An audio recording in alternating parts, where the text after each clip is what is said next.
gitu.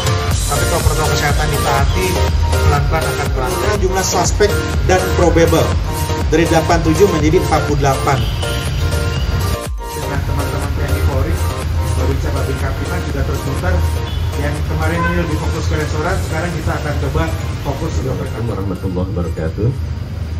Yang kami hormati Pak Wali, Pak Wakil, Pak Dandim, Pak Kajari, Pak Dandim, Kepala PN, Kapolres, Pusekda, dari Camat dan Kelurah, pimpinan KPD.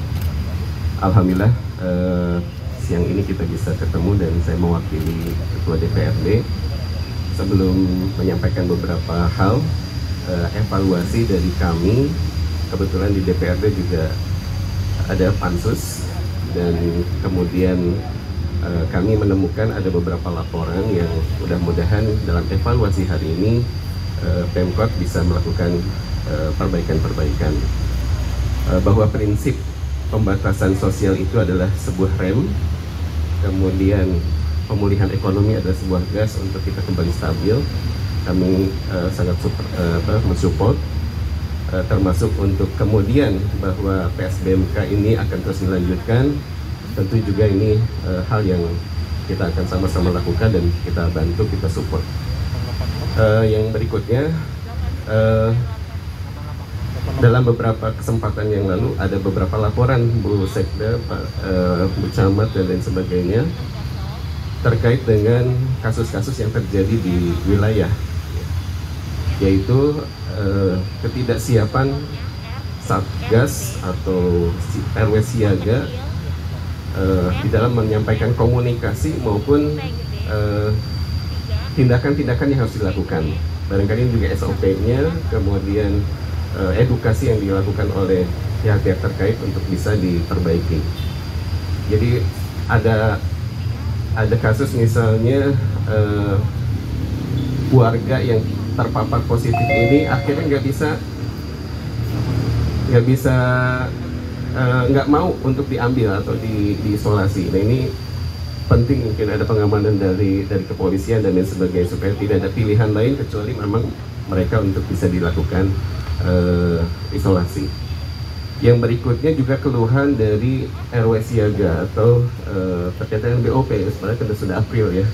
Tadi sudah komunikasi dengan Bu Camat Bogor Barat, kasusnya adalah kesulitannya SPJ atau administrasinya, laporannya.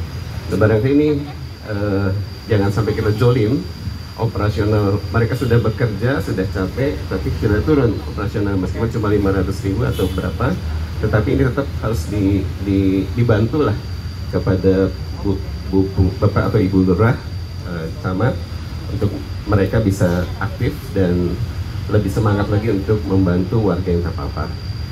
Berikutnya terkait dengan pelaksanaan SBMK berikutnya, kami berharap bahwa itu fokus kepada yang memang merah, karena keluhan juga kepada masyarakat yang hari ini agak sulit untuk berjualan karena dibatasi waktunya, bagaimana mereka mendapatkan penghasilan atau dapurnya ngebul, sementara belum sempat, baru jualan sore sudah ditutup jam sekian. Nah, ini barangkali dengan evaluasi boleh dibuka sampai jam 9 dan seterusnya, ini bisa memudahkan mereka mencari rezekinya lagi. Yang berikutnya terkait dengan sosialisasi dan edukasi. Saya pikir ini juga harus terus kita tingkatkan karena masih banyak pihak-pihak yang perasaan bahwa ada COVID atau tidak itu masih ada gitu. Bahkan tokoh agama pun masih ada yang menganggap ini sesuatu yang tidak terjadi. Nah, ini penting untuk kita kemudian tingkatkan bagaimana sosialisasi dan edukasi. Sosialisasi dan edukasi. Pelibatan dokter, pelibatan tokoh masyarakat akan cukup efektif untuk kemudian bisa mengedukasi masyarakat, ya, para kiai, para ustadz dan seterusnya. Yang selanjutnya adalah terkait dengan kesiapan rumah sakit ataupun rumah isolasi. Nah, mudah-mudahan tadi sudah ada informasi dari Bu Kadis bahwa BNN ya, di Lido hanya 33 okupansinya dari 100 yang sudah disiapkan. Nah ini mudah-mudahan tidak bertambah jumlah pasien yang positif atau OTG, sehingga harapan kita tanpa perlu ada lagi rumah isolasi pun atau hotel, itu sudah cukup. Ya. Barangkali itu Pak Wali apa yang bisa kami sampaikan. Terima kasih. Assalamualaikum warahmatullahi wabarakatuh. Salam, terima kasih Pak Dodi. Jadi ini untuk teman-teman di wilayah tadi atensinya masih ada ya persoalan resistensi, persoalan dinamika di wilayah. Begitu ada persoalan nanti dikomunikasikan saya kira dengan teman-teman Babinsa, Babin Kamtipmas ya, baik kecamatan maupun kelurahan. Terima kasih. Kebijakan berlanjut, fokus pada wilayah, fokus pada protokol kesehatan di perkantoran, dan operasional kita geser menjadi jam 9. Apakah bisa disetujui Bapak Ibu? Baik, terima kasih. Saya rasa itu ini sudah mulai. Kalau ada agenda lain silakan menyesuaikan.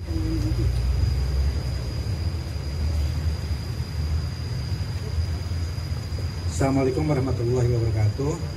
Teman-teman media, Forkopimda baru saja melakukan pembahasan terkait dengan perkembangan COVID-19 di Kota Bogor. Dan yang kedua, kami juga baru mendapatkan arahan dari Pak Menko Maritim dan Investasi, Pak Luhut, bersama kepala daerah ke DKI, Jawa Barat, dan Bali terkait dengan langkah-langkah ke depan. Yang pertama, per hari ini Kota Bogor menyatakan kembali ke zona oranye. Ada dua perbaikan di sini. Yang pertama adalah recovery rate, kasus kesembuhan yang membaik 30% lebih baik daripada minggu lalu. Kemudian yang kedua adalah bor okupansi rasio rate-nya atau tingkat ketersediaan tempat tidur di Kota Bogor yang lebih baik lagi, karena orang tanpa gejala sekarang diprioritaskan untuk dikirim ke tempat isolasi di Lido. Nah, karena itu bor kita yang tadinya 60% per minggu ini, per hari ini angkanya di 51%. Karena itu Bogor dinyatakan kembali ke zona oranye. Ada beberapa kebijakan ke depan yang disesuaikan. Yang pertama, Forkopimda sepakat untuk menyesuaikan kembali jam operasional yang tadi jam 6 menjadi jam 9, dan di atas itu diperbolehkan untuk pelayan antar. Jadi sekali lagi, jam operasional untuk rumah makan, restoran, dan unit-unit ekonomi menjadi jam 9, dan di atas itu diperbolehkan dengan pelayan antar. Tetapi protokol kesehatan tetap akan diperkuat ya. Dan kami sudah menyampaikan kepada publik kanal-kanal yang bisa digunakan untuk warga mengadukan apabila ada pelanggaran protokol kesehatan. Jadi ada nomor telepon yang bisa dihubungi, yang bisa dikontak juga melalui WA, itu sudah kami sampaikan. Kemudian yang kedua, kami melihat bahwa trennya masih sama. Klaster terbesar ada klaster keluarga. Namun apabila didalami, klaster keluarga itu disebabkan atau terpapar karena dua hal. Pertama karena dari tempat kerja, dan kedua dari luar kota. Jadi keluarga, tempat kerja, dan luar kota tetap menjadi klaster utama. Sebagian besar terpapar ada di luar kota, Jakarta, dan sebagian lagi adalah di tempat kerja di Bogor. Sedangkan penularan agak minim terjadi di rumah makan dan restoran. Jadi Forkopimda sepakat untuk menguatkan pengawasan di perkantoran. Kami menghimbau agar perkantoran membentuk satgas sendiri, dan nanti kita akan cek berdasarkan di wilayah apakah seluruh kantor-kantor sudah memiliki satgas sendiri yang akan berkoordinasi dengan satgas COVID di Kota Bogor. Itu yang pertama. Kemudian yang kedua, Kota Bogor menyiapkan puskesmas nasional untuk pelaksanaan pemberian vaksin. Hari ini kita akan matangkan. Jadi berdasarkan arahan dari Pak Menko, kemungkinan besar pemberian vaksin akan dimulai kalau tidak ada halangan bulan November. Artinya tidak terlalu lama lagi. Nah, Kota Bogor akan menyusun rencananya siapa saja yang akan diprioritaskan. Angkanya kurang lebih 20% dari jumlah penduduk di Kota Bogor yang akan kita siapkan untuk menerima vaksin pertama. Siapakah ini? Yang pertama adalah kita prioritaskan untuk tenaga kesehatan, dan yang kedua adalah pelayan publik seperti ASN dan orang-orang yang berisiko tinggi karena memiliki frekuensi yang intens dalam hal interaksi dengan orang karena pelayanan pada publik. Jadi tenaga kesehatan dan pelayanan publik akan diprioritaskan. Data ini akan kami sampaikan, diusulkan kepada Bapak Presiden melalui Pak Gubernur Jawa Barat.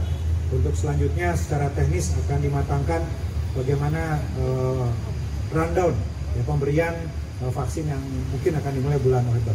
Saya kira itu. Terima kasih. Assalamualaikum warahmatullahi wabarakatuh.